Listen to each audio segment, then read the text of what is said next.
Nationwide 90 FM will be there too, happening March 26 at 1 p.m. at the Exim Bank Conference Room, 85 Hope Road. Learn how small business owners can access government contracts. Hear from the Public Procurement Commission, the Ministry of Finance and the Public Service, and the Ministry of Industry, Investment and Commerce. Gain key insights into the PPC supplier registration, procurement compliance, and the Development Bank of Jamaica financing. Tune in to Nationwide 90 FM, March 26 from 1 p.m. to 3 p.m. It's World Sustainable Procurement Day. Catch the live stream on our YouTube channel at Nationwide 90 FM Live 2, or keep your station locked to Nationwide 90 FM, the new revolution in media. This broadcast is brought to you by the Public Procurement Commission, your procurement partner.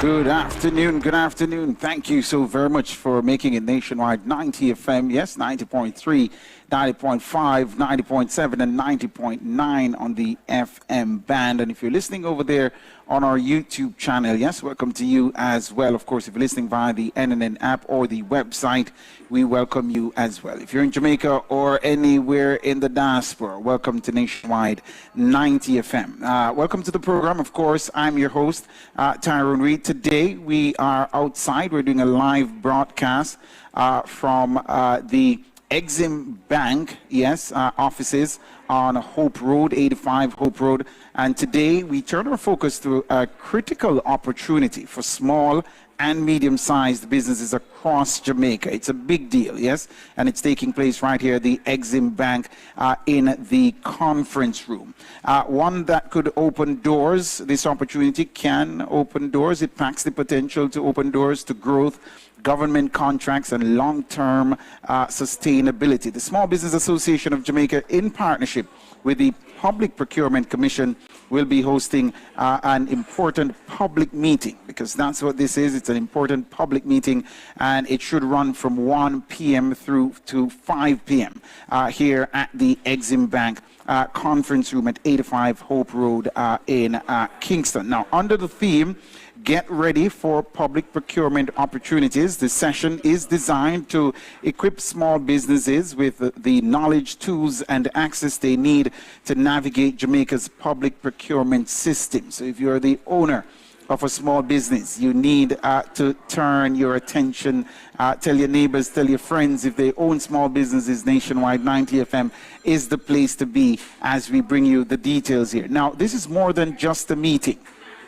It's a practical hands-on engagement, from supplier registration and step-by-step guidance on using the system to updates on procurement legislation and access to business recovery programs. The event brings together key policymakers and technical experts who are shaping the future of business participation in government contracts. So if you have an interest in getting government contracts, you need to be listening to today's live outside broadcast. You heard it in the budget presentation from the Minister of Finance, Favor Williams. She says you don't have to be big to bid. Yeah, you don't have to be big to bid. And that is the message to small businesses across Jamaica. Yes. Now, with presentations from the Ministry of Industry, the Minister, of Industry, Investment and Commerce, that's Senator Aubyn Hill, and a keynote address from the Minister of Finance and the Public Service, Favor Williams, the discussions are expected to provide both policy direction and actionable insights. So today we'll break down what this meeting means for you, this public meeting, how small businesses can position themselves to benefit, and why public procurement may be one of the most important pathways for business growth in Jamaica right now. So you don't want to miss what we have planned for you. Yes, remember, you don't have to be big to bid. Yeah, that is the mantra going forward, and of course, a lot still unpack during this public meeting. But you're live at this public meeting being hosted by the SBAJ, that's the Small Business Association of Jamaica, in partnership with the Public Procurement Commission, and we are coming to you live from the Exim Bank. The Minister of Finance just making her way into the conference room, as well as the President of the SBAJ, Mr. Garnet Reed, yes, making their way into the conference room to begin the proceedings here at this public meeting. So this is Nationwide 90 FM. I'm Tyrone Reed. We're going to take a quick break, and when we come back, we're going to have some interviews lined up for you as we talk small business. It's just small business all the way today, and of course, if you understand how economies work, the experts tell us that if you want economic growth, yeah, you need to be driven by the middle class, the small to medium-sized businesses. That's how we get economic growth. So remember, if you're interested in getting government contracts, please stick and stay with us. This is a special live outside broadcast on Nationwide 90 FM. We're bringing to you live the public meeting being put on by the SBAJ and the Public Procurement Commission. It promises to be hands-on, teaching those who are in the small business sector how to navigate the world of public procurement. We'll take a break right here and come back with more.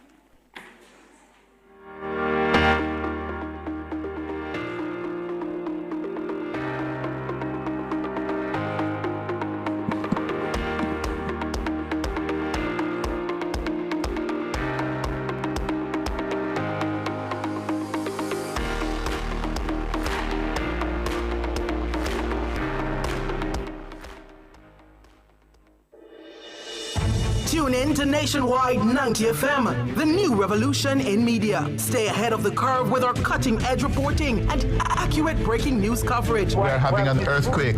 Oh, God. Hear it here first on Nationwide 90 FM. Tune in, turn up the volume, and listen. We bring a mix of news, entertainment, and sports to your lives. Nationwide 90 FM's live and continuous coverage of the World Championships in Budapest, Hungary. News and discussions week mornings. Coming up in the news at 6 for this morning. Entertainment in the afternoons, then news again in the evenings. Nationwide news at this hour, fired.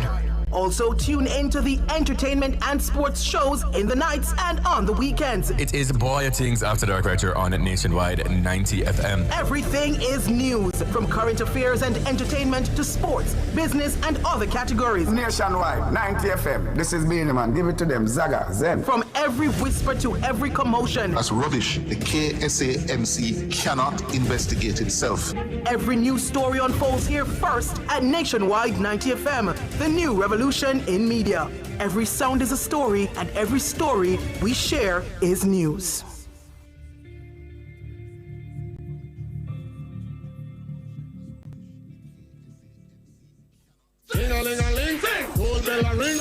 Get ready, Jamaica! The NNN School Tour 2026 is bringing energy, talent, and excitement straight to your school. Pull up your pants and put it on your waist. Every Friday, we spotlight the creativity and skills of our students. We're coming with games, prizes, and electrifying live performances. We're heading to the Lorna Auto Preparatory School in Linstead on March 27 from 1 p.m. to 4 p.m. Don't miss the vibes, the fun, and your chance to shine. The NNN School Tour 2026 is where talent meets opportunity. This broadcast is brought to you by the Police Civilian Oversight Authority, Tip Friendly Society, LMH Publishing, with Cinco Group, Digicel, Nutrition Products Limited, and Mystic Mountain, Jamaica.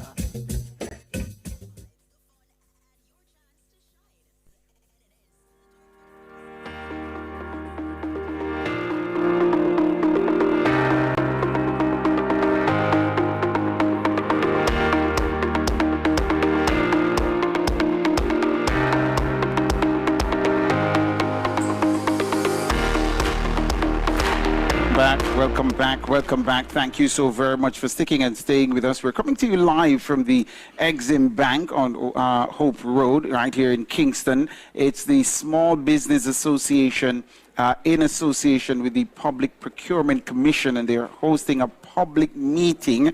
Yeah, it promises to be hands-on, and it promises to pack the necessary instructions to help small businesses navigate the world of public procurement. We have with us right now, if you're watching us on YouTube, you'll see him in the frame. We have with us the Secretary of the Small Business Association of Jamaica, and he's also chairman of the membership committees. You're the chairman of the membership committee as well, yes? Yes, I'm the chairman of. Indeed. His name is Kevin Frith. Kevin Frith, thanks so much for stopping by Nationwide 90 FM. Talk to us, how important is this in terms of a game changer, is today's meeting? Has there ever been one like this before? Well, Tyrone, as you know, small businesses is actually the main economic driver of lifeblood, yes. Lifeblood of the economy. And this initiative is really to get small businesses involved as to how they can participate in the government spend and keep a lot of that revenue in the economy. Yes. And I think there has not been a meeting on this magnitude. Mm-hmm. And I'm very pleased of what I'm seeing so far with the turnout. And this is a clear indication that small businesses are alive and well in Jamaica. Yes. And, I'm also encouraged by the support from the minister to make sure that this one becomes a reality. And when you say the minister, you mean the Minister of Finance or the Minister of Industry? Both ministers, but the Minister of Finance is actually driving the process through our ministry. There's a 20% set aside from the Jamaica government spend since 2019. Mm-hmm. And since coming involved with the Small Business Association, I'm understanding that it has not been taken up at the level that would want to see that the small businesses participating. So what percentage of the spend, since 20% of the government spend on contracts since 2019 reserved for small businesses, but you're saying the take-up has not been great. What percentage are we hovering at? I would just say that the take-up has not been what it should be. So we at the SBAJ executive we met and we decided that this is something that we need to put every effort into to get it going. And this is the first step. And we're looking forward to more engagement. Let me ask you the question like this. Since 2019, has there ever been a maximizing of that 20%? Has that ever happened, or even 50%? Not that I'm aware of. I'm not certain of what the percentage is, but based on discussions with the PPC office who's driving that process, the small businesses, they're not coming forward and taking up the opportunity, and we met with PPC and we agreed that we're going to push it from the SBAJ angle. Absolutely. From your perspective, Chairman Frith, or Secretary Frith, what are the biggest barriers small businesses face when trying to access government procurement opportunities? What are the major barriers? Well, from I'm dealing with this situation, what I'm realizing is that it's really just a perception. So a lot of them don't understand what the process is, but in talking to some of the operators, it's like anything has to do with government interaction. They're in fear of the tax office because they just assume that doing business with the government, it's like you're opening a business to... The tax office is just going to be wheeling at you, right? Right, but you see, this meeting is to inform them as to it's not like that, that's just a misconception because there are thresholds and there are different things to deal with. How do you pay taxes? So it's really just a misconception. Yes. And this meeting is really to clear it up because as a small business operator myself, what I find is that before coming formal, which I'm in business for many years now. Yes.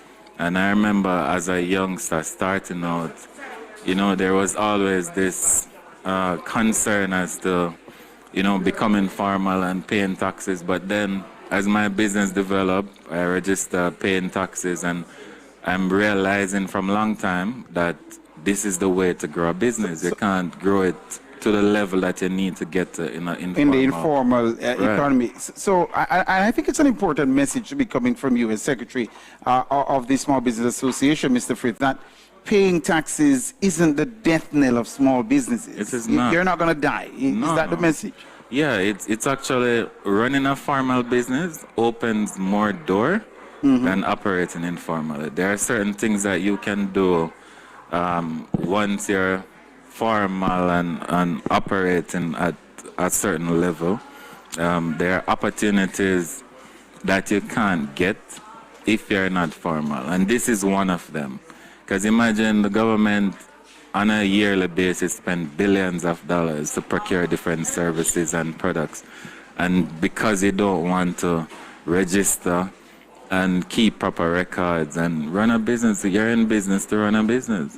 So, you know, this meeting and this initiative is to encourage entrepreneurs or entrepreneur-minded individuals that when you get into business, you should run a business. How is the SBAJ helping its members to become more competitive and compliant in the public procurement space? So outside of today's meeting, what else are you putting in train to ensure that your members become more competitive and compliant in the public procurement space?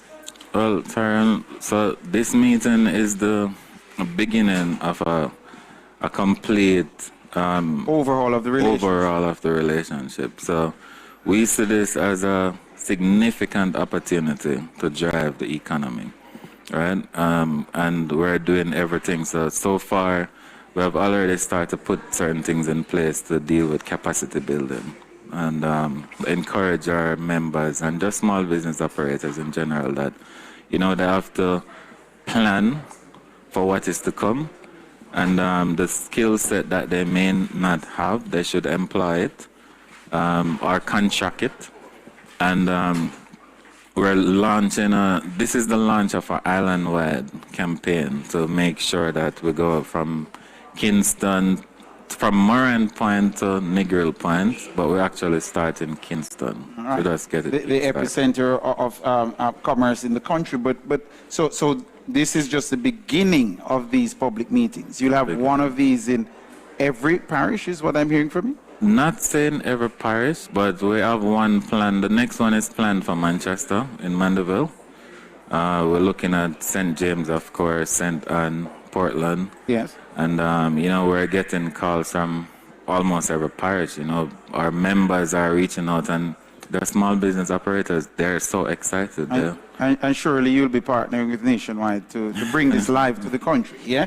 That should be a given. But looking ahead, Mr. Frith, what would success look like for the SBAJ members in public procurement over the next few years? If you could frame that, what would it look like? Well, so one, we want to get as many persons registered on the system to be able to bid for a government contract. And in addition to that, you know, sometimes just registration really don't mean anything without action.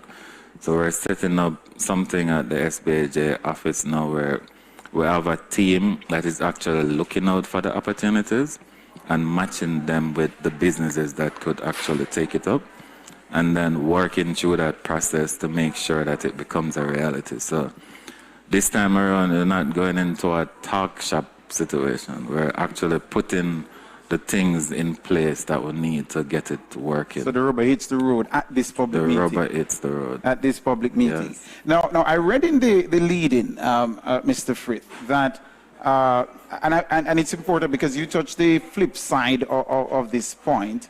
I said that we'll be breaking down what this meeting means for you, how small businesses can position themselves to benefit, and why public procurement may be one of the most important pathways for business growth in Jamaica right now. That concept, that idea, that public procurement can lead you to a direct path, can be a channel to growth. You made a point earlier about getting formalized not being the death knell of small businesses. Being formalized can be that catalyst that you need for your business to grow and for you to earn more. That's also a message that needs to be sent. Right. So in our other meetings that will be held in Manchester, the next one in Manchester, the Company Office of Jamaica will be there. Yes. And the tax administration will be there. We have invited the tax office to come and explain, to take away this stigma surrounding the whole affair of the tax office. And we are bringing on board the company office to make sure that they can explain how simple it is to register a business. Absolutely. So we can get it moving forward. So the fear of being taxed is a real fear in the small business community, based on what I'm hearing from you. People are deathly afraid of it. It is a fear, but I think that it's a matter of lack of information and so on. So we invited the tax office to come on board, and they have agreed to come on board and explain to persons the different threshold and what it means, what tax really means, because some people don't understand it. And the main messaging is you do not need to fear being taxed. No, there's no fear in being taxed, because the country need the revenue to drive the economy, and two, you're running a business, you're supposed to pay your fair share. Right, and being formalized will open you to earning more. Definitely. So you won't be paying what you're not earning. Definitely. You pay tax on what you earn. Definitely, because even without looking at taking up this government opportunity, yes, to do business with some companies in the private sector, they require a TCC. Right. Now you can't get a TCC without being tax compliant. Absolutely. So you have, and finally to you, Mr. Frith, you are bullish on these public meetings. That will get the job done. Definitely. So basically, SBAJ position at this time is that if not this financial year, for the next financial year, we expect to reach the full take-up of the 20%. And you're prepared to lose some members, because if all goes well, some of these same companies might not be small anymore. Well, you see, we're about growing the economy. Mm-hmm. So, as some graduate, some come back. As the new ones are birthed every day, there's a new business registered at the COJ. So we don't mind businesses growing beyond... And losing members, because you get new members. We get, one gun, one bond is what I said. Kevin Frith, thank you so very much. He's the Secretary of the Small Business Association of Jamaica, the SBAJ, and he's also chairman of its membership committee. This is Nationwide at 5. It's a live broadcast from the Exim Bank in Kingston, and it's a public meeting being put on by the SBAJ and the Public Procurement Commission, and it's really a meeting of action. It's not a talk shop, is what we're hearing from Kevin Frith. We're done with the talking now. It's action business time. The rubber hit the road. Absolutely, absolutely. All right, so we take another break right here on our live broadcast at the Exim Banks. At the Exim Bank, of course, it's the public meeting being put on by the SBAJ and the Public Procurement Commission. Soon come.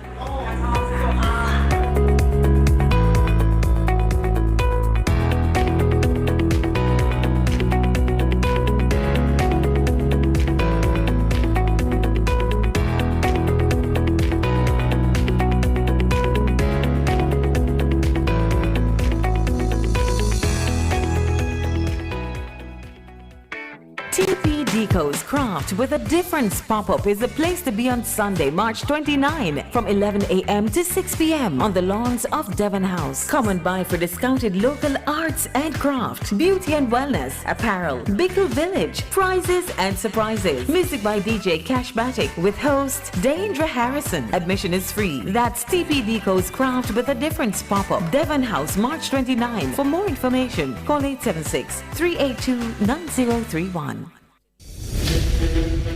This station raised me. It gave me a voice. And if Nationwide has ever meant something to you, come on in. Join the Nationwide 90 FM Family Club today on Patreon. What's that? Music a play and the people a rock. Everybody asks for the Calico Jack. Watch out now. Purchase 4 Calico Jack 250 milliliter or 2 Calico Jack 1 liter. Any flavor. And you could be a winner in the Calico Jack Treasure Promotion. Grand prize $500,000. Plus winners of $25,000 supermarket vouchers every week. Check our Instagram and Facebook at Calico Jack JA for details on how to enter. Promotion runs March 13 to May 2, 2026. Authorized under Section 58 of the Betting, Gaming and Lotteries Act. Increase your earning power. Register today with the Public Procurement Commission, PPC, to do business with public sector entities. Access your 24/7 registration with the PPC from anywhere, any day, at any time using the Supplier Registration System SRS. Visit gojet.gov.jm. For assistance, call the PPC's SRS helpline at 876-807-3154 or email srs@ppc.gov.jm. Rev up your PPC registration. Pursue public procurement possibilities. This is more than a conversation. This is your chance to be heard. On March 31, 2026, from 6 p.m. to 8 p.m., the People's Agenda, under the theme, How Does the 2026-27 Budget Affect You?, is bringing Jamaica straight into the heart of the 2026-27 budget conversation, breaking down the issues that hit you where it matters most: your pocket, your job, your future. We know you see the rising food prices, the high light bills, the insufficient wages, the taxes. We're cutting through the politics and getting to the real impact on your everyday life. Tune in on Nationwide 90.3, 90.5, 90.7, or 90.9. Stream live on Instagram at Nationwide 90 FM or join the conversation on X at Nationwide Radio. Speak up and be a part of the People's Agenda. Tuesday, March 31 from 6 p.m. to 8 p.m. only on Nationwide 90 FM, the new revolution in media. This broadcast is brought to you by Trangback Premium and LaSalle's Employers and Partners Cooperative Credit Union.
Welcome back. Thank you so very much for sticking and staying with us. We're coming to you live from the Exim Bank on Hope Road in Kingston, and it's the Small Business Association of Jamaica and the Public Procurement Commission's public meeting.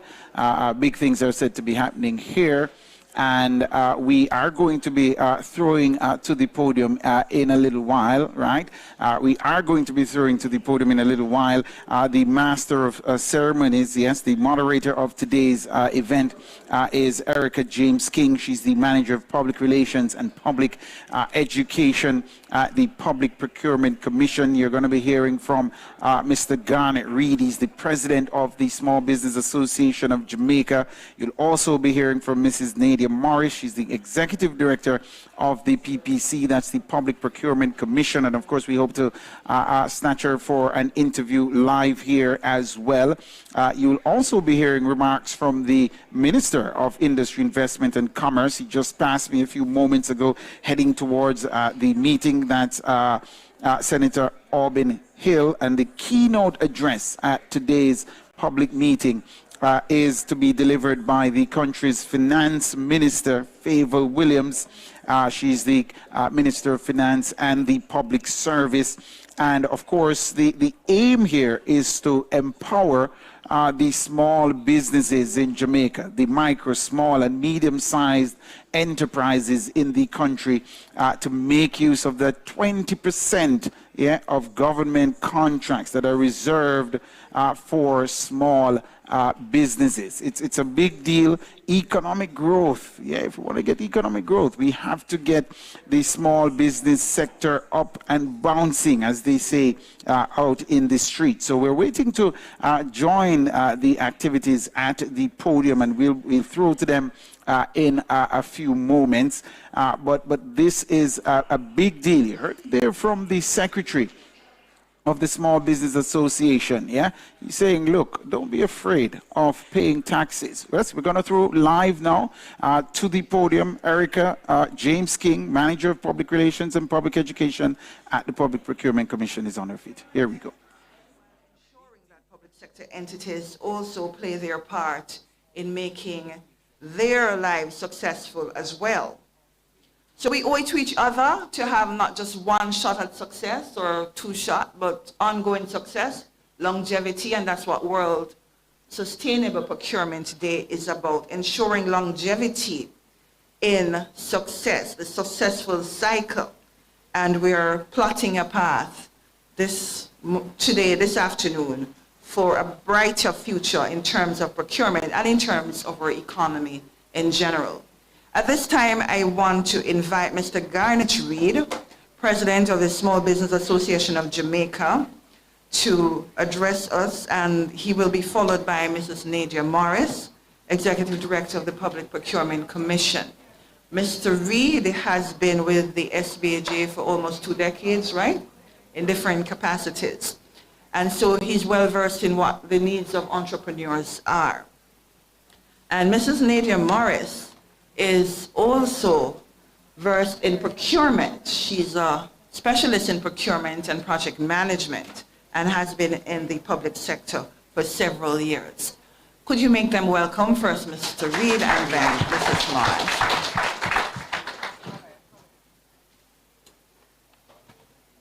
Thank you very much, Madam Chairlady. Thank you very much. Minister Williams, Minister of Finance and the Public Service.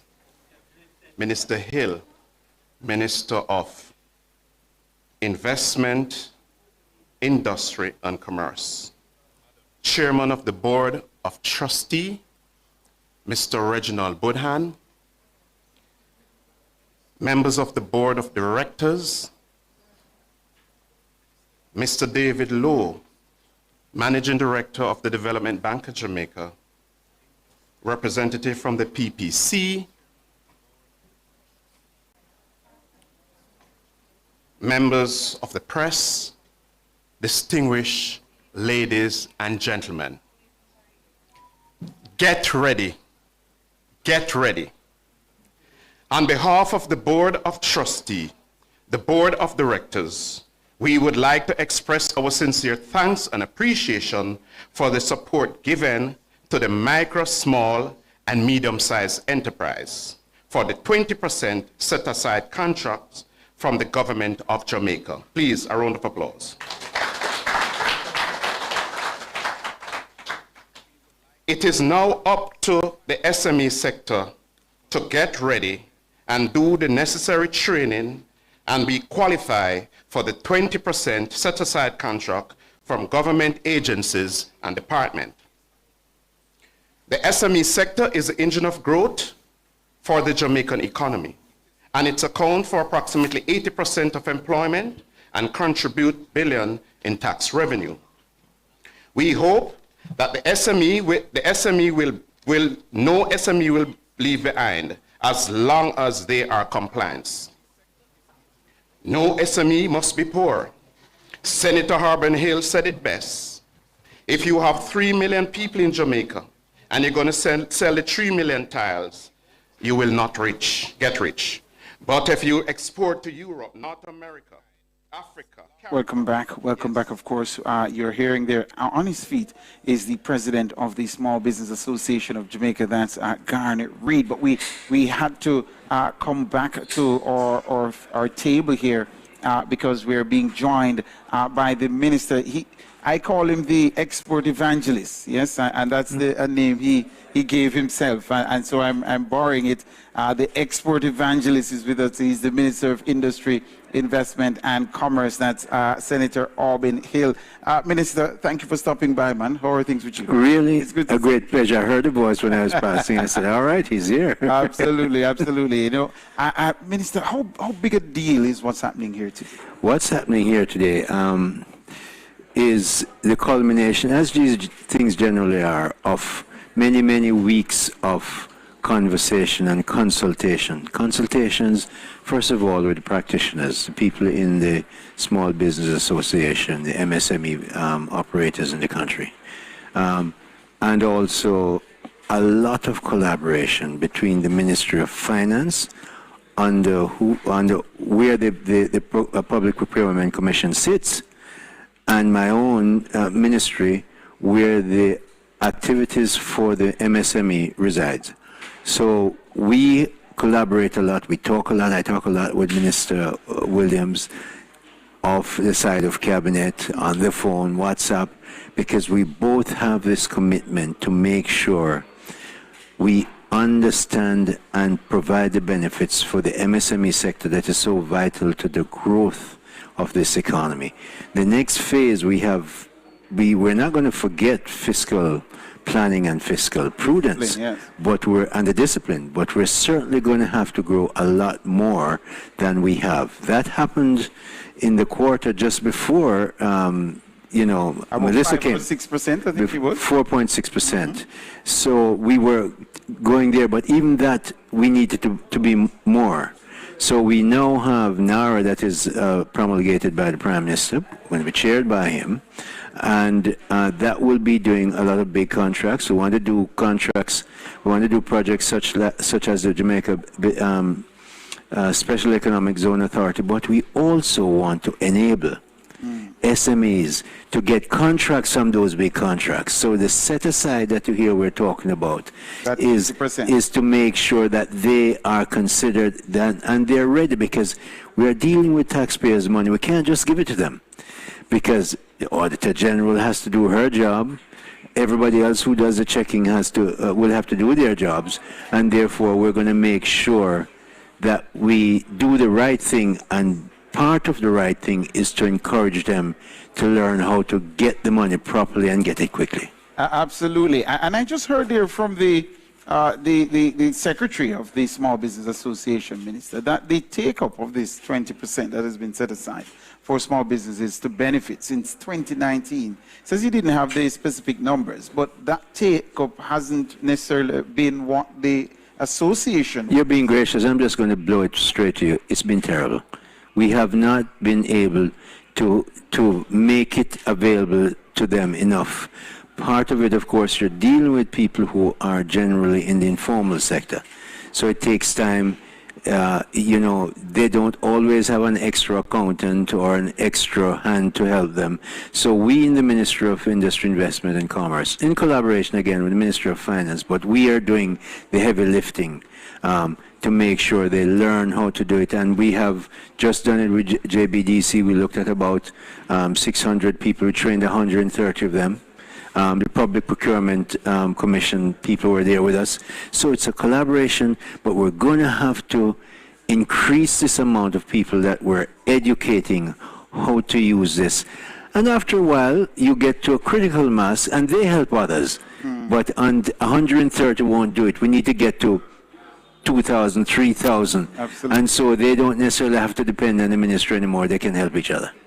There are pains associated with public procurement. Of course, it is. I mean, I know it probably... You know how I feel about it. You know how I feel about it. And I'm certain folks know how I feel about it as well. I have it as one of the matters that your administration must solve in order to be successful in this regard. It's one of the main things I have on my calendar for the whole administration to fix. And for those who are looking on, Minister, and saying, boy, you know, I'm not so certain as a small business, I want to be involved with a process that takes so long, you know, and it's drawn out. What would you say to those individuals? Some of the fixes have gone in. Part of the frustration that they display is because they really don't know what is there, because they're even afraid. It's like, you know, when I used to run NCB, some people didn't come to the bank. They don't want to come into the bank. It's too, you know, it's sort of, I'm not supposed to be there. Yeah. I don't belong. Out of my league kind of a thing. So exactly. So we know, just like you have known that I've taken the road show on the road. Yes. To MSMEs, we're going to have to do the same thing about procurement.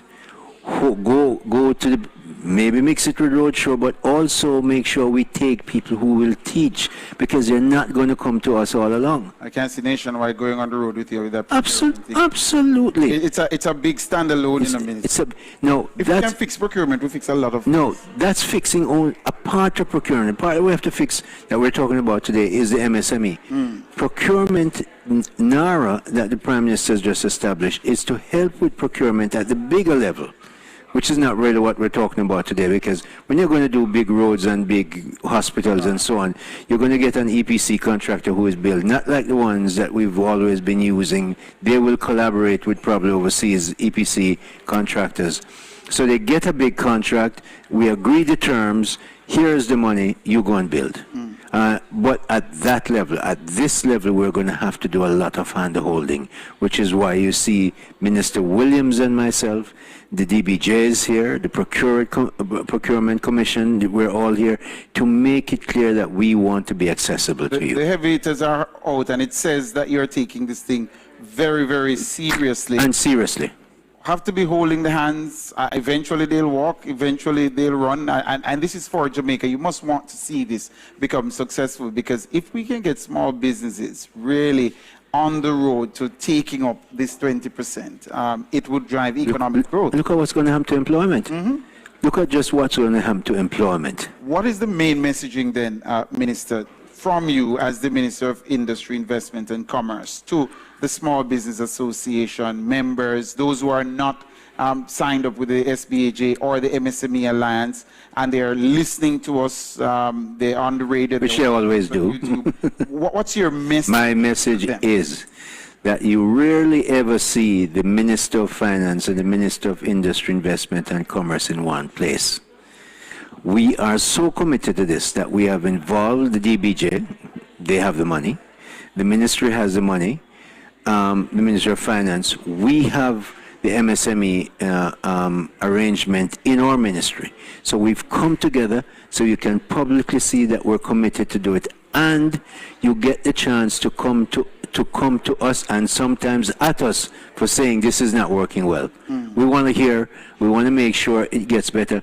And I must tell you, I'm going to try and get most everything we can do here digitized, and some of it will be on AI in the not too distant future. I hear you say the DBJ has the money. Unconfirmed reports of it that you're not doing too badly yourself. I think it's now time for me to go in there to prepare for my speech. Thank you so very much, Minister. Always a pleasure. Always a pleasure. Always a great pleasure to see you. Yeah, man. Thank you so much. To more of it. Right. All right. Now we're gonna. You just heard here from the minister himself, the export evangelist. Yeah, his name is no stranger to you. He's Senator Aubyn Hill. He's the Minister of Industry, Investment and Commerce. We're going to now go live to what's happening inside of the public meeting. On her feet, yes, is my producer's advising me, is Nadia Morris. Yes, she's at the podium, and we're going to listen to what she has to say right now. I just want to say we have a bumper turnout, and many people didn't pre-register. So I hope you bear with us, and you can join if you are listening. You can join. We're streaming live to the public procurement portals. We're streaming also to SBAJ portals. Then there is Nationwide doing an outside broadcast from here. So too, Jamaica Observer is doing Instagram live coverage. So you can just message persons who may not have made it into the room that they can join on some of these portals at this time. It was amiss of me not to have welcomed the media. I'm so sorry. We're happy that you are here. Give them a round of applause. Yes, they're the other partners in everything that we do. I'm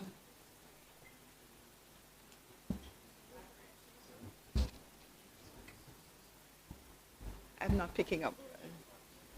All right. Just enough. I also want to say that because we know persons are busy, we have meals here. You have tea and coffee stations at the back. You can just walk over, get and go back to your seat. If you so feel led to have a meal, a bigger meal, we have a lunchroom outside at the back that you can step in, have something, or take with you when you're going. Or if you want to eat where you are, we understand. So we're making provisions. So no fainting, no nothing like that happening here. We're all refreshed. All right, at this time, I want to welcome to the podium Senator Aubyn Hill, the senator who is a little dynamo or a big dynamo, and he has been active on the international scene prior to being Minister of Industry, Investment and Commerce. He has been in banking. He has worked in over 100 countries. Is that it? Am I correct?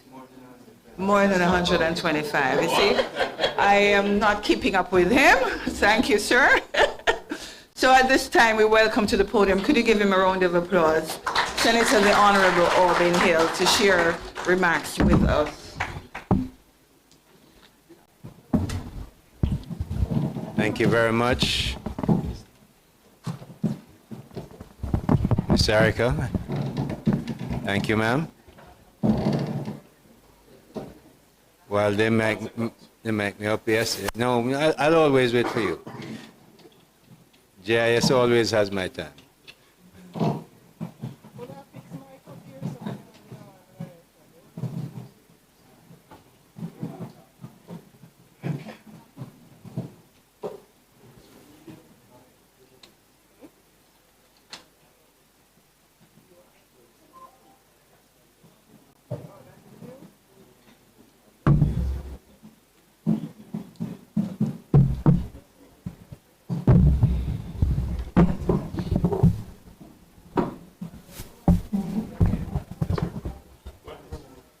Right, Miss Erica James, or rather, James King, who is our moderator today, and she's from the PPC Commission. The Honorable Fable Williams, Member of Parliament, Minister of Finance and the Public Service. Happy to see you here, Minister. We rarely ever are together anywhere, except it possibly in cabinet for sure. So when you see the two of us out, you must understand this is serious business and this is important business. Mr. Milverton Reynolds, who I've known more years than I've been alive. We're both from St. Elizabeth. We went to Monroe College. I've seen him all these years and now he's the chairman of the PPC. Good to see you, Milverton. Mr. Grant Reed, oh, the mercy, President. Mr. Garnett is, yeah, where Mr. Grant? I mean, know you very well. Garnett is in our face every day for his association. That's what he's supposed to do, and you know, he hasn't cursed any bad words or anything. So Mrs. Nadia Morris, the Executive Director of Public Procurement. At the PPC, of course, Mr. David Thomas, Director of Advisory and Engagement. At the PPC, our senior officials from the Ministry of Finance and the Public Service. My very own Permanent Secretary is here with us. More power. Leadership officials, Christine Bernard from the Business Development Executive of the Bank of Jamaica, the Development Bank of Jamaica. Other owners and operators of micro, small, and medium-sized business, media practitioners, all of you, distinguished ladies and gentlemen, and especially people from the MSME sector of our economy. You know me well, I know you well. I've been out with many, many road shows with the permanent secretary or staff. I've been to many of your stores, I've bought some of your stuff. But there's an area that we want you to get involved in that, frankly, we in government have made it as easy as it could be. Just straight up, sir. Okay? I am pleased to be here as the Minister of Industry, Investment and Commerce, Jamaica's Business Ministry, on World Sustainable Procurement Day for the Small Business Association of Jamaica, public meeting organized in partnership with the Public Procurement Commission, which is under the Ministry of Finance and the Public Service. You know, Minister, when I went to the Ministry of Industry, I said at no time must any of my 20 agencies talk about their agency and not talk about the ministry. It's the ministry that keeps them together. They can't make one submission to cabinet. They can't get to cabinet unless, PPC can't get to cabinet unless it goes through your minister. And yet, very often you see some agencies, not mine anymore, pretending as if they were the ministry. It's not, we want it to be independent, but you have to remember that for government to work, government really works through the executive of the cabinet, and cabinet ministers are your link into really the power of government. Ladies and gentlemen, business owners, operators, and all the stakeholders in this room who help drive Jamaica's economy, I want to acknowledge your efforts and your role in building Jamaica's prosperity. The Andrew Holness administration remains committed to your success, to creating an environment that facilitates profitability, and to ensuring that your businesses have a fair chance to compete and grow. As the chairman of the Infrastructure Committee of Cabinet, we get to review all the big contracts. It used to be 60 million, I think it's still 60, we changed it I think to 100 million. All the contracts that are 100 million and more come to us. As the chair, I get to see all of these things and the submissions. One of the things that I see that has taken too long, and I'm saying it here, and we've said it in the meetings, I want that change. It takes too long from the time of conceptualization of an idea to build a project, to do what it is, to buy equipment, to rent services before it comes to approval. So all those in government, starting especially with the permanent secretary, mine is right here, to say, look, we have to find a better way to get this done. Why? Because the capital budget that Minister Williams have to sit down and work so hard. I see her coming up to budget time, scraping from here and there to get the capital budget. The idea is that we must spend that money in the economy so it can circulate, people can hire people, people can get the profits from their business to build their house, buy a car, send them picnic to school.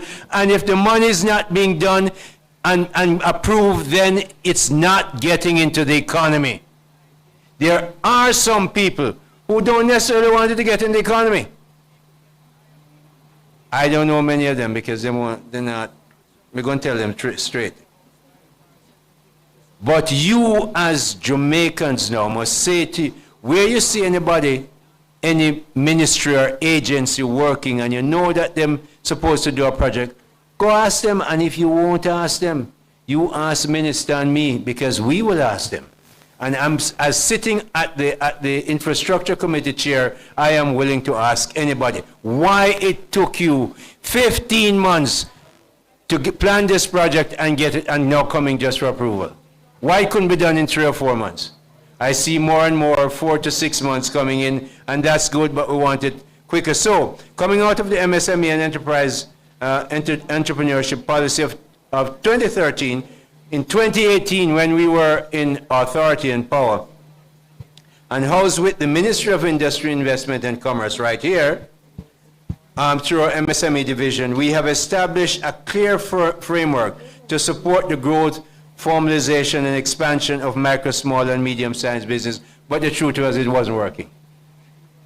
When me asked the PS about it, how it not working. So I asked her to work with the Ministry of Finance. There's nothing that we do on this that can be done without the Ministry of Finance. Them have the money. No, I have to tell you about money. There is a, Minister Williams and I went to a university in Boston, it's called Harvard. Hurricane Melissa tested us, but Jamaica rises together. Visit supportjamaica.gov.jm to report damage, request help, or donate. Together, we will rebuild stronger. The time by the Office of the Prime Minister is 2:03.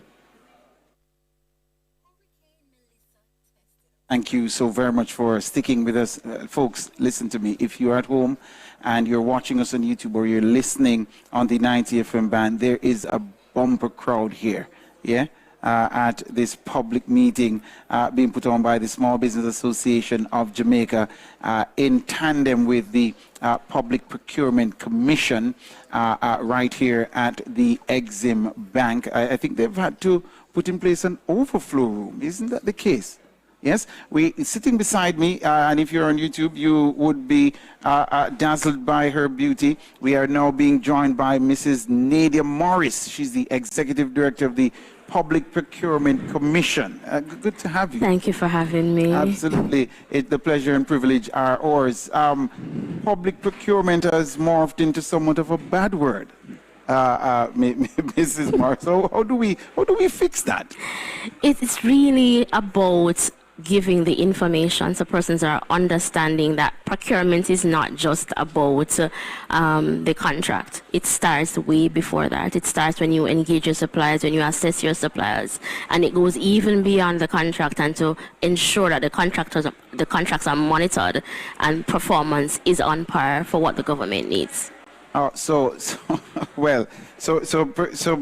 Procurement starts long before most people realize what you're saying. It starts with a needs assessment. It starts with, and then walk us through the process. So it starts with a needs assessment, and then what? We have a problem, so you need to solve it. So that is why we have our officers within our government entities who assess the issues that you have. Then you walk through your needs assessment, and you walk through your specifications, and then you draft your solicitation documents, then you go to tender, then you evaluate, then you have your approvals, contract awarded, execute, monitor.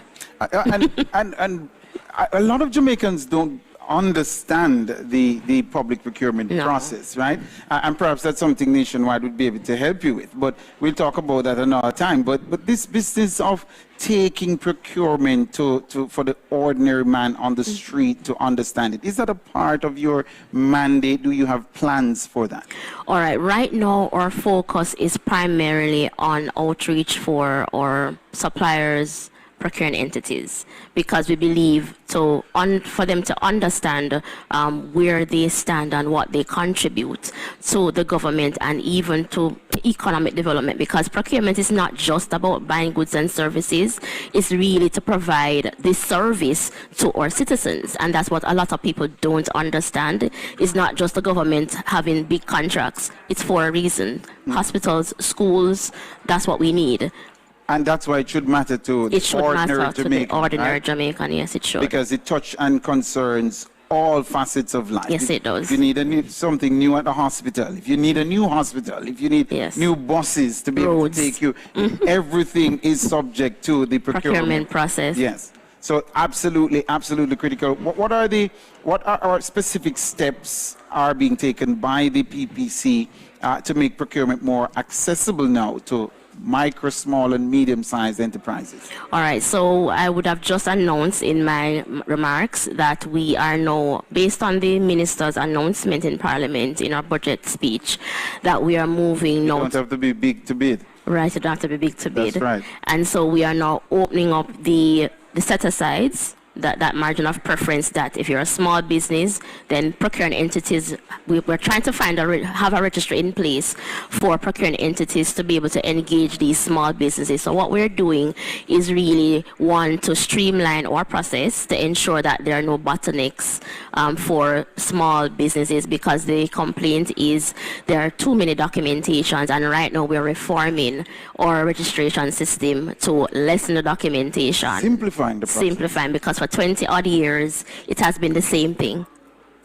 And we have evolved as a nation, and the global, on a global scale, we have evolved as well. And so we have to move with the times to understand that persons are not about this life.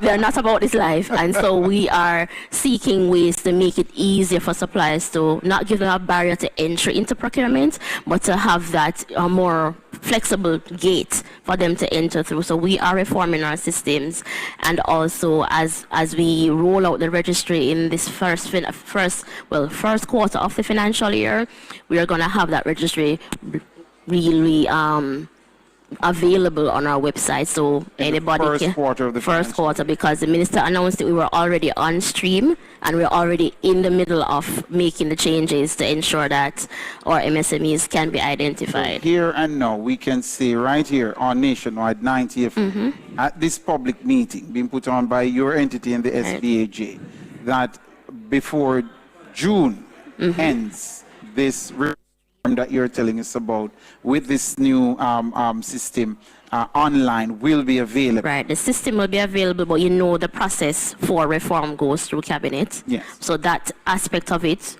we are very confident that we have the support of our minister to bring that to the level that it needs to go. And when you say, who's your portfolio minister? Minister Favour Williams. Because the PPC is falls under the Ministry of Finance. Under the Ministry of Finance and the Public Service. Indeed. And reform. Talk about reform for the procurement process. It's needed. It's one of those big ticket issues that we've had some challenges with. Yes, right? we have. It's one of those big ticket issues. How long have you been in the seat as head of procurement? Almost 2 years. Commission. But I've been at the commission for 5 years. What keeps you up at night concerning What procurement? keeps me up at night is when the suppliers cannot register freely and without any encumbrance. That is my issue. Which is what you're trying to solve. That's what I'm trying to solve right now. But before June ends, you say you should have a fix, so you should have some nice sleep at night after June. I would hope so. Now, let's talk about transparency and accountability being key pillars. So how does the PPC ensure fairness in the public procurement process? Because we had on recently the head of the MSME Alliance on Nationwide 90 FM, and we're talking about what the minister said, having you don't have to be big to bid and so on. And she's saying, look, that's good, but where the rubber really hits the road is, will the process be fair? Will it be transparent? Will it be accountable? How do you ensure that? And it's a good thing that what we do is written into law. First and foremost, so our entire supplier registration process, it is embedded in legislation. So you know what is on the application form, you know what we're asking you for, the financial statements. If you're at a certain level, everything is there for you to see. And the process of us approving is a very objective process. It is a system that calculates your grade based on the information you give to us. So it's if you want to see that, that's fine. That is available. But the system is indeed transparent and the process is fair, because we endeavor at a commission level as well, because the board of commissioners also would have that role of approving the registrations and also approving contracts for award. And we have a very objective process, and what we do is embedded in law. What does the law say about evaluation? Is every supplier being treated fairly and equitably? So that is what our team looks for in all of our processes, to ensure that what is there is in fact. So this doesn't boil down to a person making business No, it decision. is not. So at the end of the day, the board makes the final decision based on what is presented to us, and it is based on the facts. After you entered all that has been submitted as a part of the bid, your system, your computerized system will tell you. Right. And we also have not just for the registration system, but for our review process that is now automated. So we have a software for that. You can see where the process is, where your submission is for procuring entities. You can see when it's assigned, who is assigned, so you can know how to follow up. So AI is telling you who was the better bid? No, not yet. We have not embedded AI as yet, but it's something we're looking into because we don't want to remove that human touch as well. So when you when you look at all the bids, examining the bids, I'm trying to get an understanding of the moving parts and ensure transparency and accountability. So I submit a bid, everybody else submits a bid, and you plug all of you an indication as to who has the better bid? Is that how it works? But typically for contracts, the procuring entities would have done their evaluation. So they would have submitted all the documentation to the PPC for review. And so what that does is we judge what you have done based on your tender documents, first and foremost, because whatever you've written and sent to your bidders, that is what is law. Right. So whatever is there, and we assess based on what you have asked for and whether these persons have met it. And if they have not, and you said they have not, they have and they have not, then we'll have to ask you to reevaluate and then award accordingly. So you play a role in all the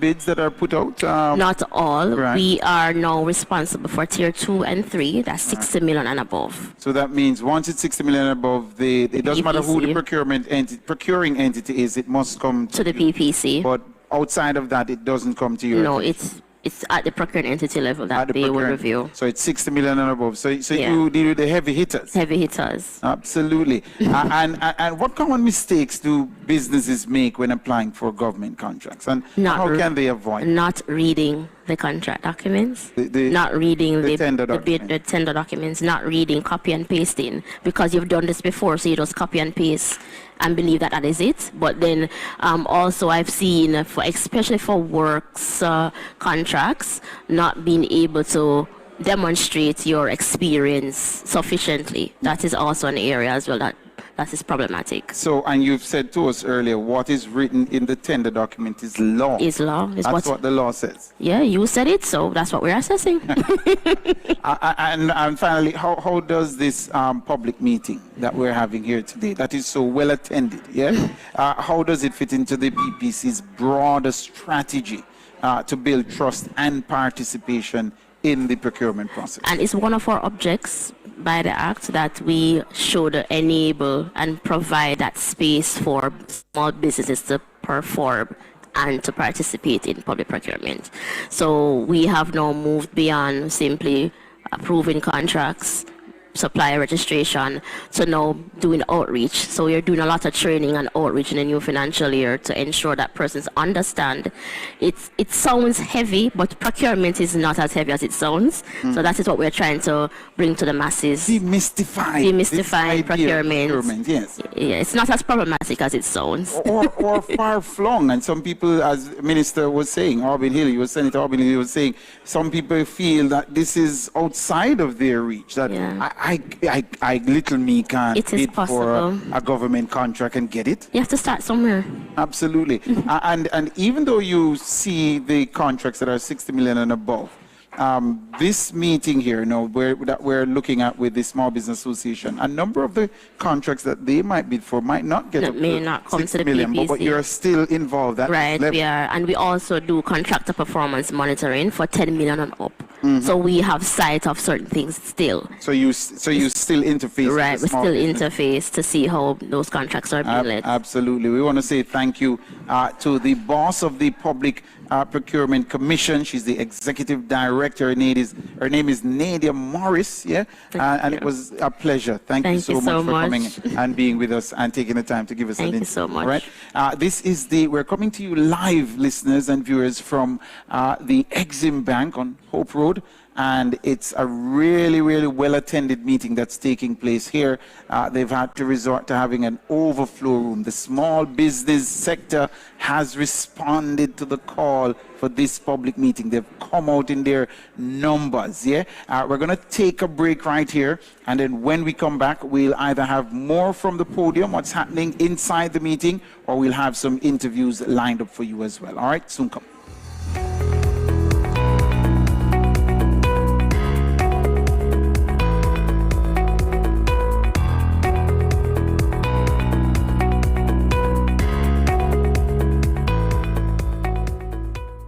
Be a supplier of goods, works, and services to public sector entities. Rev up your registration with the Public Procurement Commission PPC anytime, any day, from anywhere. Using the online supplier registration system SRS. Get 24/7 access to PPC registration by logging on to gojep.gov.jm. Call the PPC's SRS helpline at 876-807-3154. Rev up your PPC registration today. Experience the ease of doing business with the government of Jamaica.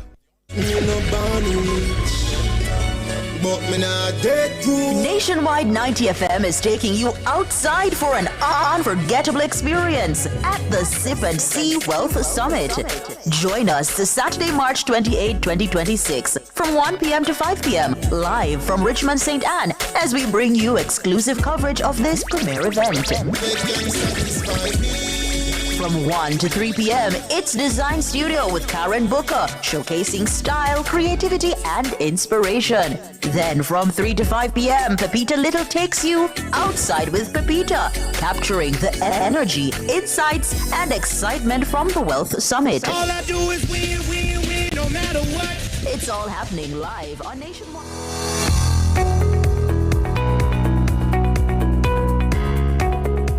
Welcome back. Thank you so very much for sticking with us right here on this live broadcast. We're outside, yeah.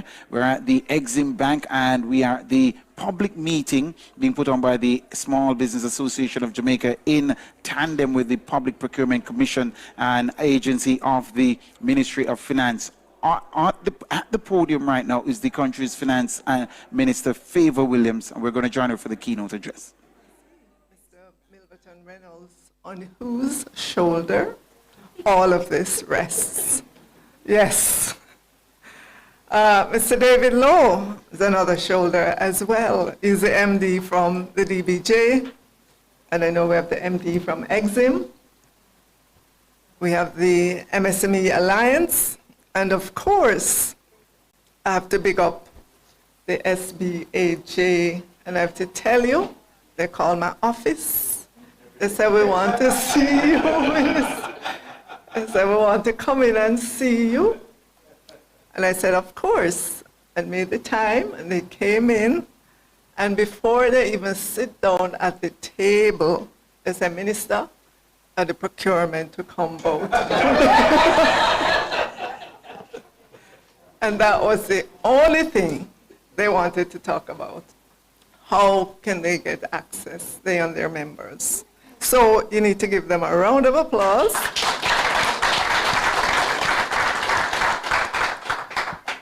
Let me acknowledge as well Mr. David Thomas from our own Ministry of Finance and the Public Service. He's here from the Office of the Public Procurement Policy. I know we have many senior officials here from the Ministry of Finance. We have members of the SBAJ, other owners and operators of micro, small, and medium-sized enterprises, members of the media.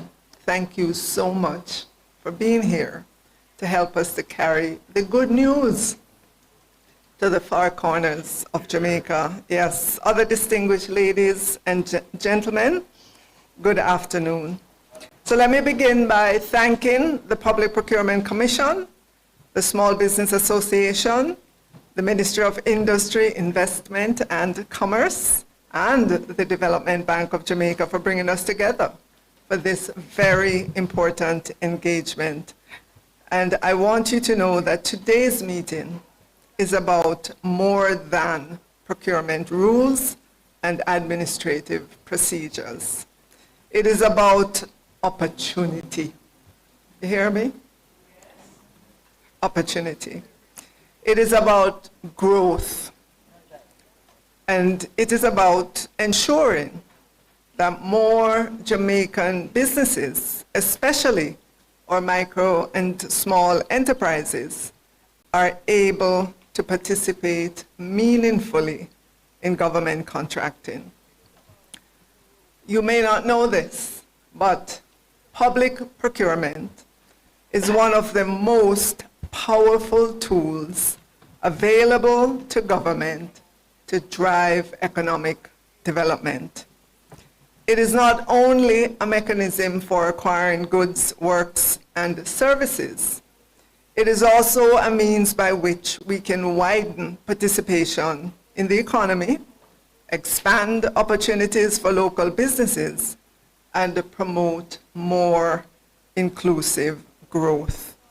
And that is precisely why the government of Jamaica, through the Ministry of Finance, put in place the Public Procurement Set-Asides Order 2019. And the purpose of that order is to facilitate increased participation of MSMEs in public procurement by allowing procuring entities in appropriate circumstances to limit competition to qualifying MSMEs rather than having them compete directly with much larger entities. The policy framework also makes clear that this is to be done transparently and only where there's a reasonable basis to believe capable suppliers exist. The framework is already here. The issue before us now is implementation. Based on procurement reporting systems submitted to the Office of the Public Procurement Policy for the period February 2022 to April 2025, total reported procurement spend amounted to approximately $876.7 billion. Of that, only $3.8 billion was reported as having been awarded through procurements, specifically applying the MSME set-aside. We want to correct that. No applause.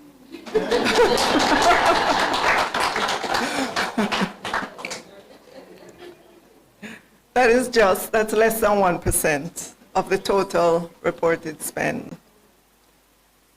And I want to be clear, that figure does not mean that only, less than 1% of government contracts went to MSME. We know that many MSMEs are already benefiting from government procurement through ordinary competitive processes. But the data does tell us something important. It tells us that the formal use of the set-asides mechanism itself has been very limited. In other words, the policy exists. We have the legislation, but we have not yet operationalized it at the level we should. And this is just the beginning. It's not just an announcement I made in Parliament. This is where the rubber meets the road. And I will be monitoring, I'll be asking for reports to see the progress of this. Thank you. So for the upcoming financial year, as we recover from the devastation caused by Hurricane Melissa, the government of Jamaica's procurement expenditure is substantial. The budget for use of goods and services on the recurrent and capital side of the budget is a massive $185.7 billion this upcoming fiscal year. The law allows for up to 20% of the procurement budget to be set aside for qualifying MSMEs. That would be, who knows the math here? Not you, Aubyn. $37.1 billion. That will be allowed to be set aside for qualifying MSMEs. So get ready, get qualified. But let me say that our immediate focus is on micro and small enterprises. Unfortunately, not yet on the entire MSME category. We are therefore not proposing that micro and small enterprises should be expected to absorb the full 20% at this stage. But if you do, we would be elated. So what we're saying, however, is this. Even if it's just, say, 25% of the projected set-aside amount was awarded to micro and small enterprises, that would represent $9.2 billion flowing into Jamaica's micro and small business sector. And that is not a small number. I believe that would be transformational. You believe it? Absolutely. That level of participation would mean more contracts for micro and small Jamaican firms, more revenues circulating in the local economy, more jobs, more business formalization, and greater productive capacity. It would also mean that public procurement is working not only as an expenditure function, but as a development instrument.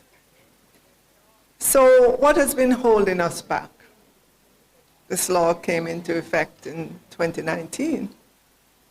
One of the biggest barriers has been the administrative difficulty faced by procuring entities in identifying and verifying whether a business actually qualifies as an MSME for the purpose of the set-asides regime. The legal criteria are important. For example, under the framework, a microenterprise is one with annual turnover not exceeding 15 million Jamaican dollars. And a small enterprise is one with annual turnover exceeding Jamaican $15 million, but not exceeding $75 million. In addition, not more than 50% of the equity in the enterprise should be owned by a company that is not itself an MSME. Do you understand that? What does that mean to you? Let me read it again. It says, all right, when you have a company, well, let's just put it this way. In order to start your company, chances are you had to put up the money to do it, right? So you own 100% of the equity. You could invite other people to come in with you, and they could own part of the equity, all right? But we're saying that not more than 50% of the equity in your company should be owned by a company that is not itself an MSME in that category. Because we don't want a big company to buy you up. Down the road they can, right? So these rules exist for a reason. They're there to ensure that the opportunities created by the policy actually reach the businesses they were designed to support. But while those safeguards are necessary, they've also created a practical challenge. Many procuring entities do not have the time, the systems, or the confidence to verify qualification on their own. As a result, Many simply avoid using the set-aside mechanism altogether. So that is exactly what we're now moving to fix. The Ministry of Finance and the Public Service is working with the Public Procurement Commission to establish a system under which qualifying MSMEs can be verified in advance and placed on a readily accessible list for the use by procuring entities. Once that system is operational, entities across government will no longer have to start from scratch every time they wish to apply a set-aside. Instead, they will be able to identify verified suppliers more efficiently and with greater confidence. So once that verification framework is up and running, the ministry will issue a renewed directive to procuring entities to set aside a defined percentage of procurement opportunities specifically for micro and small Jamaican enterprises.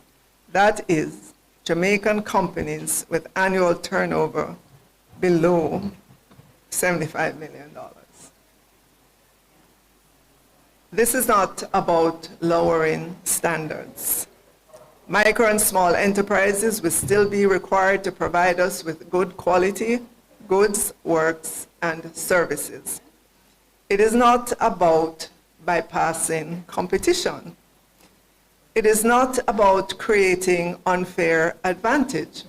In fact, the very purpose of the set-aside framework is to create fair competition within the appropriate supplier class.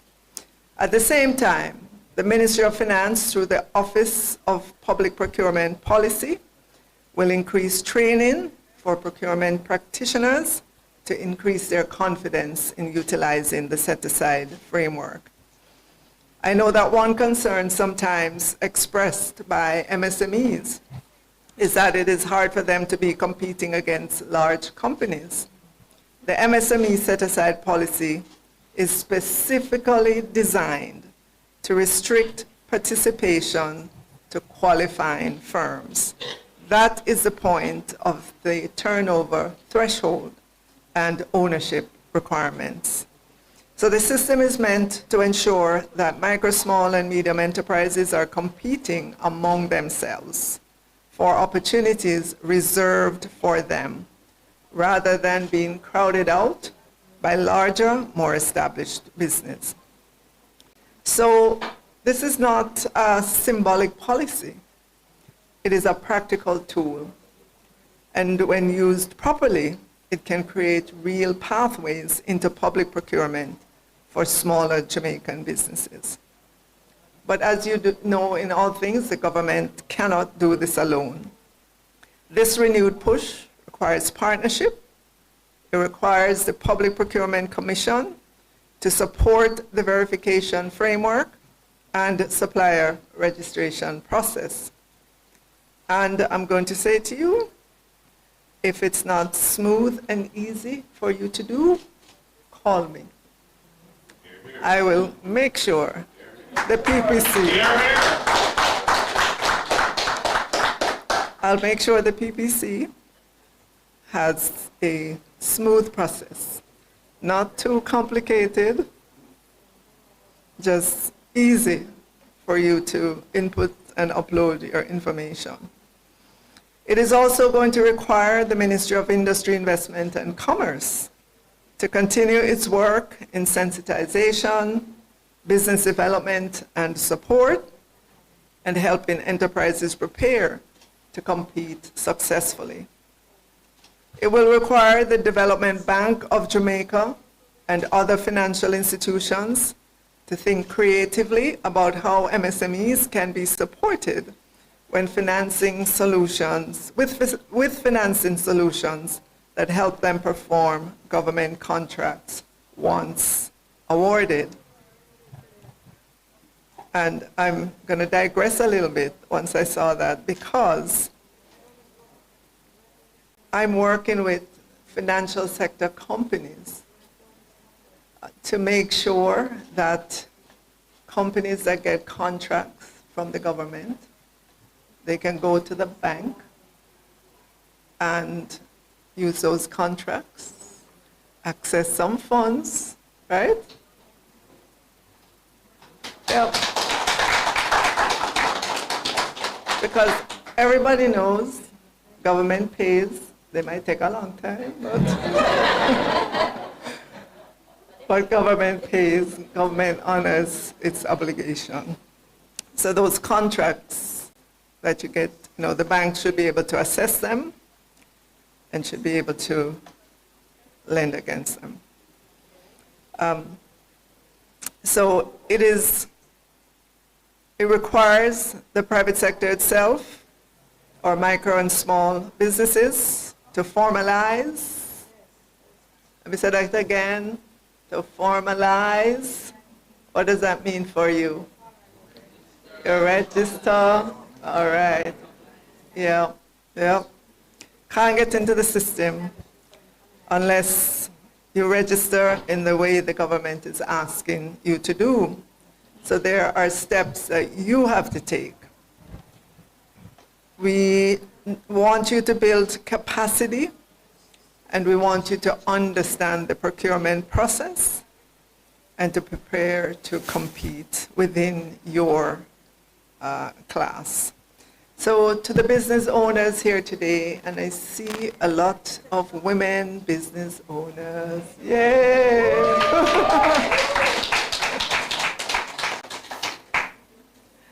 Let me say this clearly. Government's procurement is not reserved only for the biggest and oldest firms. There is space for you. There's policy support for you. And now there is a deliberate effort to make the system more accessible to you. So to our procuring entities across government, my message is equally clear.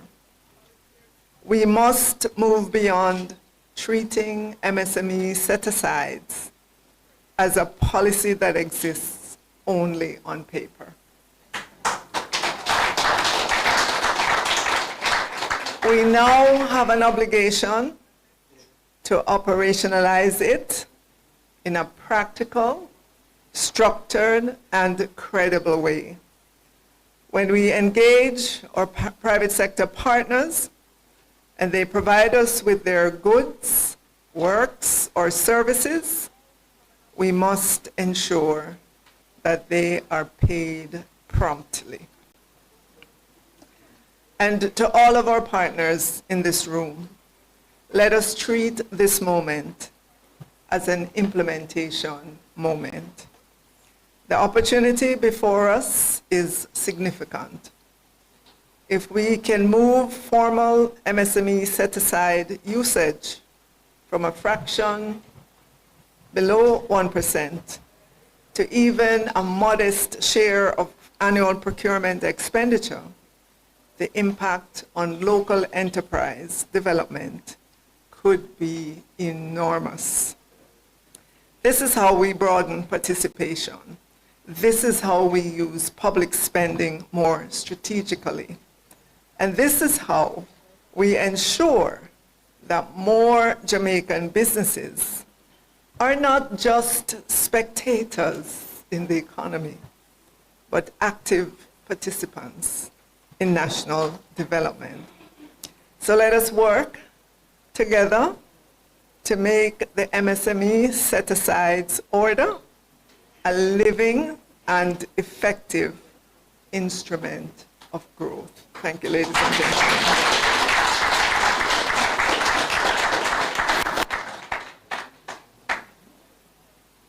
Thank you, Minister Williams. I hope you were paying keen attention to the minister.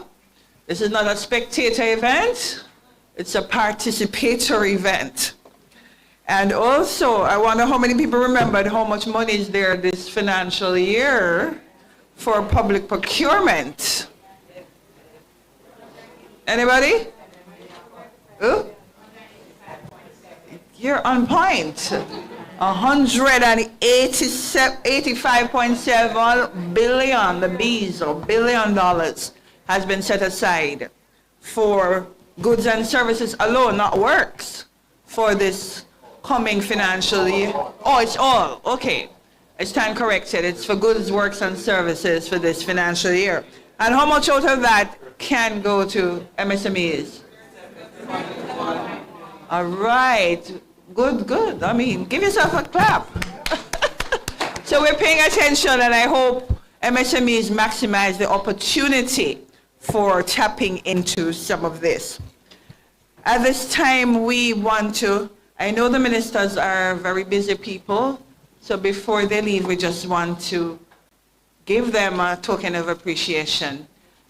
So we ask at this time if Minister Williams could come forward, and Chairman Reynolds, PPC, would hand over one of the tokens to her. Mr. Campbell, Captain, you can set up in the meantime for your presentation. Could you come in the middle? Like not behind the podium? In front of?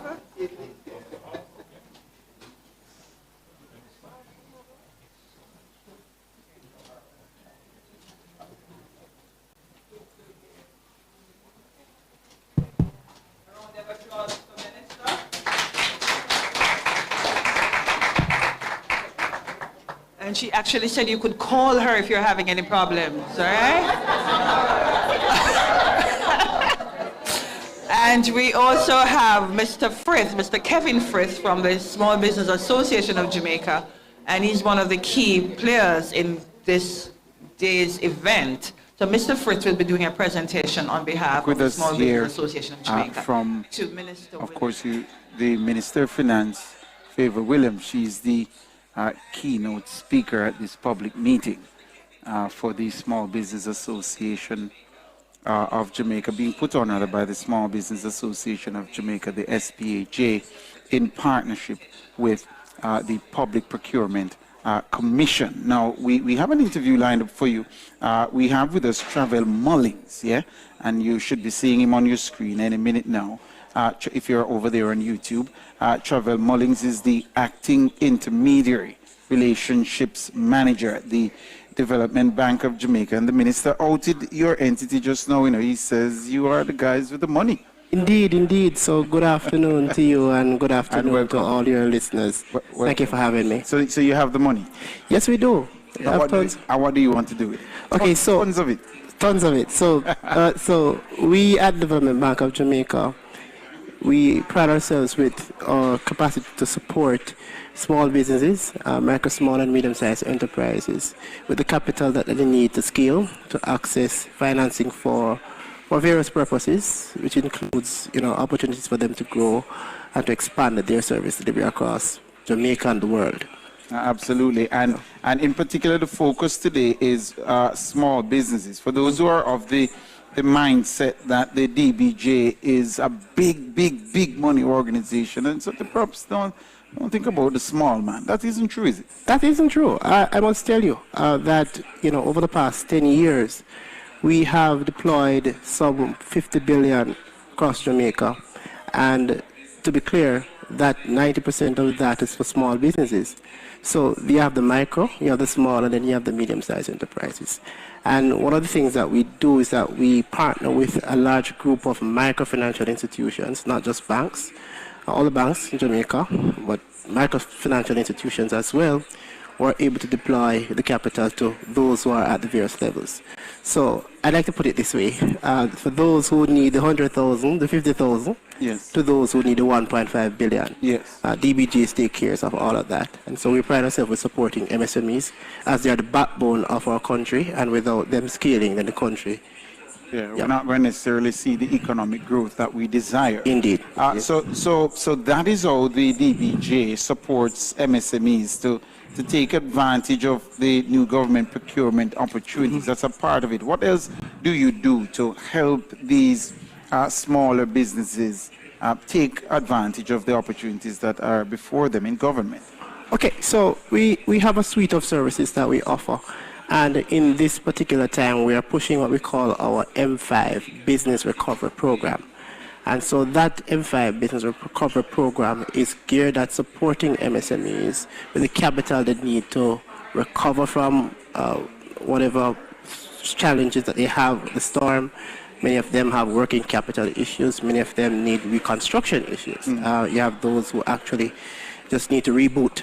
So that particular program is designed to support them.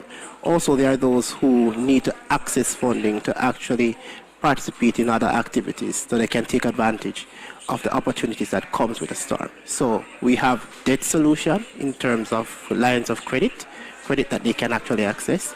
But we also have what is called our credit enhancement facility, whereas someone would try to access capital, but then because of the risk, the interest rate would be through the roof. So what that credit enhancement facility does is de-risk the loan so that they can actually access it. So there are those who might need a loan, but they are unable to access it or access it at a particular rate because there is little to no collateral available. Right. So what that does is demolish those barriers. Right. So DBJ provides that kind of guarantee through their financial institutions for them to be able partner with. Right. And you say it's not just the big banks, even the smaller lending facilities you do business with as well. So DBJ provides the capital and they then in turn lend it to the business sector. That's how it's supposed to work. Right. And then we also provide the collateral support to guarantee that particular facility. And where is this thing called the M5? What's the raison d'etre behind that? You want to guess what M5 comes from? So we look at it from Melissa, category 5, something that we haven't seen in history. Right. And some so say it might be classified as a reclassified categories. So we didn't want to say Melissa to scare persons next year when we talk about M5, but what it does, it reminds us of a framework that we have developed to support businesses that have been, devastated by the storm or any other climate-related shocks. And why is it important for the DBJ to be very active in this space of small businesses? It's actually in our DNA. It's actually in our DNA.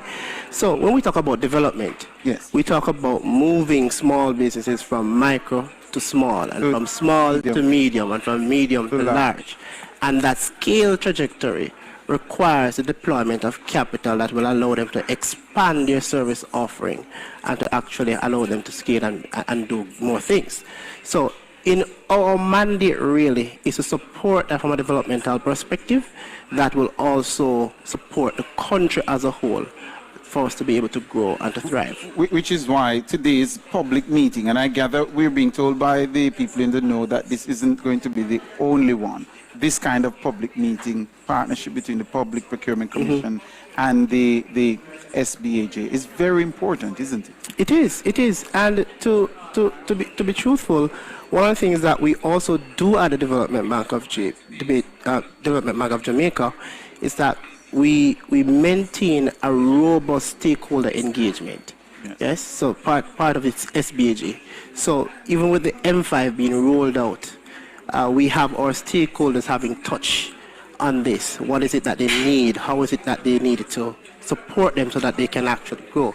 So one of the things that you will also see us doing is engaging them in private setting to see how best we can roll out products that actually work. Absolutely. And we also are on the road, driving this information on a daily basis just to ensure that everyone is aware as to what is available, as to how they can actually access it. Travel Mullings, thank you so very much, sir. Thank you so much. much. To hear much more from you. Definitely. Yes, thank you so much. Travel Mullings, there is the Acting Intermediary Relationships Manager at the Development Bank of Jamaica. And folks who are at home listening on the 90 FM band, and of course if you are watching on YouTube, our next guest needs no introduction.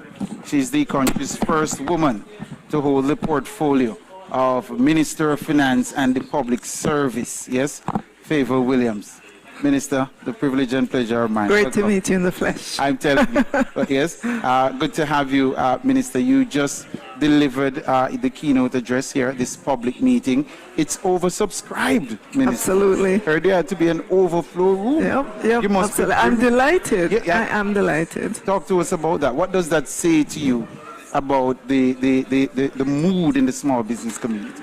That the small business wants to get in as well in government procurement. You don't have to be big to bid. Say it again, Minister. You don't have to be big to bid. There are goods and services that the government procures that within your category. And to the extent that we took the step to codify it in legislation, we have to operationalize. Absolutely. We can't just let it sit there. How disappointing has it been for you? Because I heard the minister saying, look, the SBAJ said they didn't necessarily have the numbers. The Minister of Investment, your colleague, Cabinet Minister, Senator Aubyn, says the take-up of small businesses for that 20% set aside since 2019 has not been great.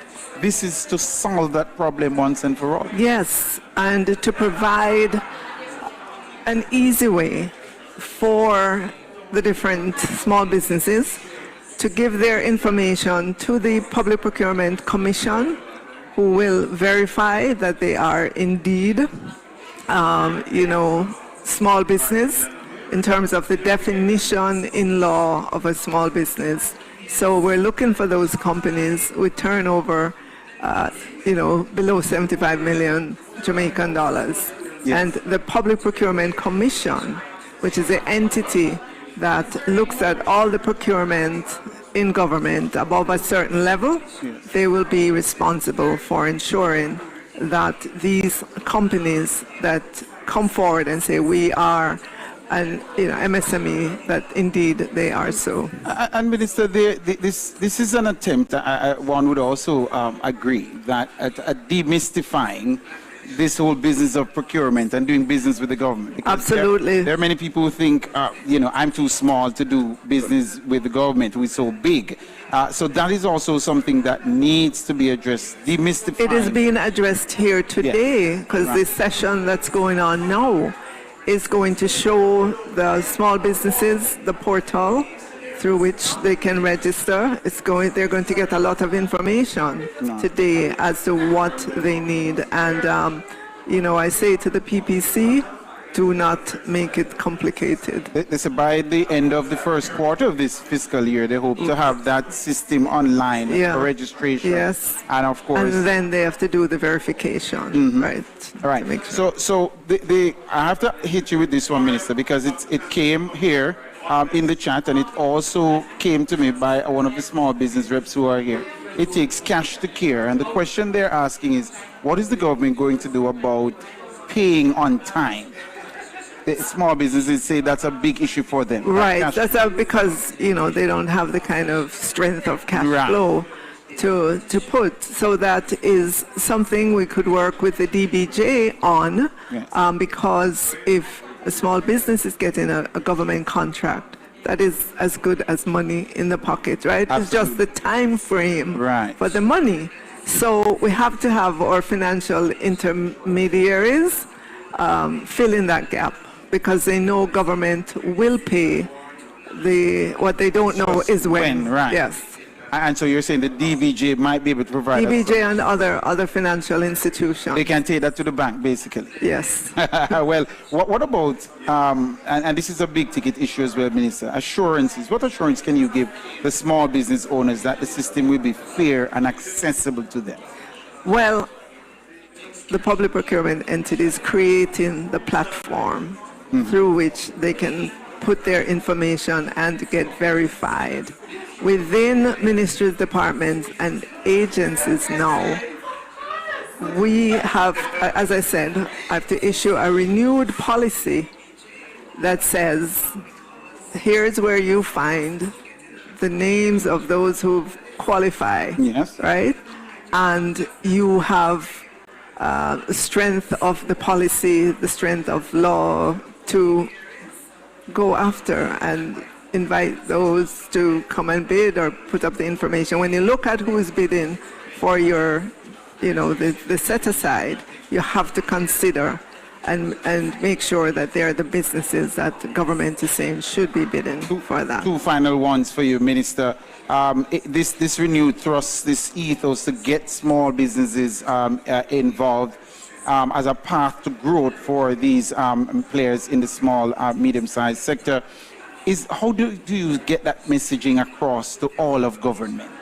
How do you get the messaging across? How is our government agencies being encouraged to or required to engage more with this small? Right. So by ensuring that they have an easy way to identify the companies.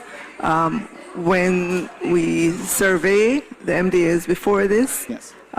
They were saying we don't know where to find them, and even if they send information, we don't know. And I could see that as a limiting issue for them. Somebody's working in the ministry, you're procuring, you're not necessarily the person to be verifying. Right. So with the Public Procurement Commission taking that on, creating a portal through which they upload the information, and the PPC, Public Procurement Commission, verifies, and there is no excuse now for the ministries, departments, and agencies that are procuring to be able to put out the procurement and clearly state that this is for that sector. And finally to you, Minister, your message to the small business operators who might still be hesitant about engaging in the public procurement space. What would that message be?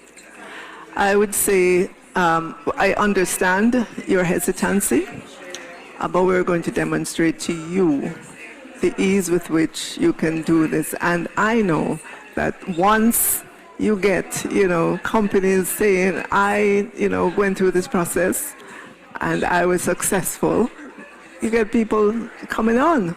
But we're going to continue to have the sensitization sessions. And spread the success. And spread, yes. Well, I'm sure Nationwide can help you with that. Yes, absolutely. Thank you so much for having me on. The privilege and pleasure are ours, Minister. You just heard there the voice of the country's Finance Minister, Favor Williams. She's the Minister of Finance and the Public Service. And of course, we are about at a close, for today's live broadcast from the Exim Bank right here on Hope Road. And it was the public meeting, oversubscribed public meeting put on by the Small Business Association of Jamaica, the SBAJ, in tandem with the Public Procurement Commission, an entity of the Ministry of Finance. I want to thank our producer, Sonia Stewart, technical engineer in studio, Damien Cunningham, technical engineer on location, Sean Ferguson, and of course our cameraman for today is Tajay Thompson, and our sales executive is Kimone Smith. On behalf of all of us here at the Exim Bank, I'm Tyrone Reed saying, have a good afternoon.